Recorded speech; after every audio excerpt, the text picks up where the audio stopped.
उसने एक ही वरदान मांगा कि मेरी मौत ना हो। ब्रह्मा जी ने कहा बेटा मृत लोक में आया है सो जाएगा, राजा रतन की यहाँ तो जाना पड़ता है, मौत मेरी भी होती है तो मैं आगे बढ़ दूसरा मांगू। बड़ी युक्ति लगाया महाराज को मेरे वचनों का बधान में मेरी मौत ना आकाश में हो ना पाताल में हो। बोले तथास्तु। बोले मेरी मौत न रात्रि में हो न दिन में हो। बोले तथास्तु। बोले मेरी मौत जो 12 महीना है उसमें न हो। बोले तथास्तु। बोले मेरी मौत न अस्त्र से हो न शस्त्र से हो। बोले तथास्तु। और कहा विष्णु भगवान सुनिए तपस्या। आगे सुनेंगे शिव से वरदान पाकर के शिव के ऊपर आक्रमण। अब मैंने सोचा कि मैं अमर हो गया, पूरे देवताओं को विजय प्राप्त कर दिया, सबको जीत लिया, नाग लोक को जीता, भूमि लोक को जीता, स्वर्ग को जीता, तीनों लोक को जीत लिया। जहां पर यज्ञ कथा भागवत होता अपने सैनिकों को भेज करके दास करा देता। लोग कहते हैं कलयुग आ गया महाराज क्या करें, कथा भागवत करने कराने सुनने का फल नहीं लगता, कलयुग है। सकल शरीर भगवान नरसिंह अवतार मान करके खंभ को तोड़ते हुए प्रकट हो गए और हिरण्यकश्यप से युद्ध करने लगे। कई दिन तक युद्ध चलता रहा।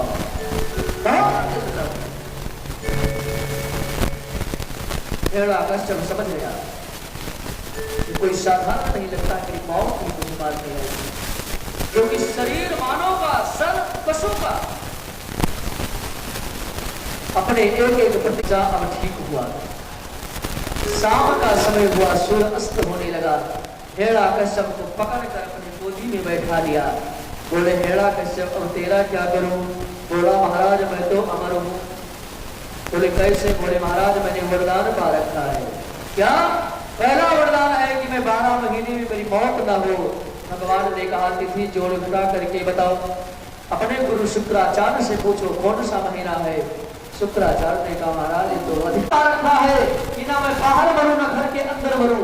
भगवान ने कहा ये तिहुली है जो ज्ञान का बीज होता है, घर का बीज है ना घर का बाहर है। यहाँ पर माताएं दीप जलाती है शाम के समय। महाराज मुझे एक वरदान और प्राप्त हो रहा है क्या? ना मैं अस्त्र से मरूं ना मैं शस्त्र से मरूं। बोले उसकी आवश्यकता नहीं, मैं नाखून ही सब कुछ है। मेरा दर्शक ने सोचा हुआ है दिखाता तुम्हें कैसे फंसा दिया। मुझे ये वरदान दिया था, आज तो मेरे सामने होता तो मुझे दौड़ा करके पकड़ता। फिर महाराज एक वरदान को याद आ गया। बोले क्या? बोले ना मैं नर से मरूं ना मैं कस से मरूं। भगवान ने कहा मेरा दोनों का कॉम्प्रोमाइज है। भगति शिरोमणि थे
दूसरा था यही सती जल करके दूसरा रूप पाती है पार्वती मात्र के नाम। दूसरा विवाह जन्म जन्म शिव पद अनुराग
मेरे साथ दुर्व्यवहार क्यों?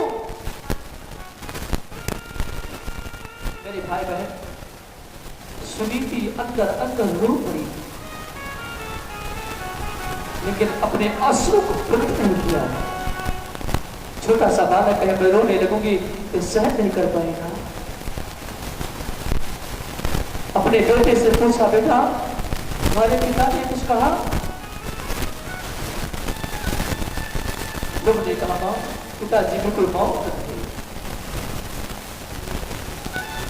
सुनीति समझ गई, जहां पर आसक्ति ज्यादा हो जाती है ना,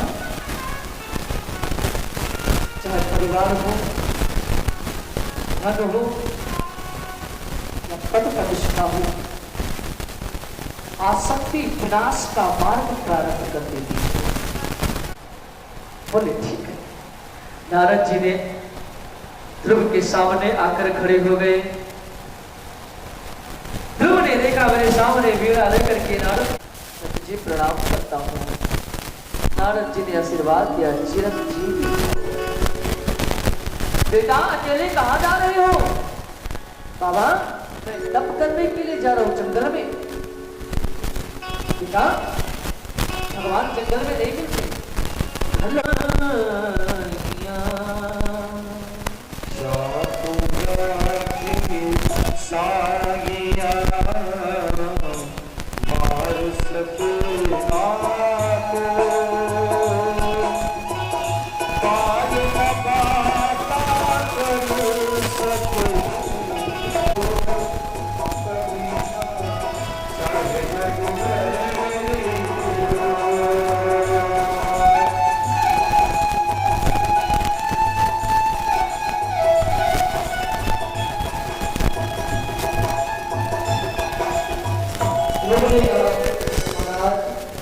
मेरी माँ ने कहा है कि भगवान के लिए चलोगे तो भगवान तुम्हारी रक्षा करेगा।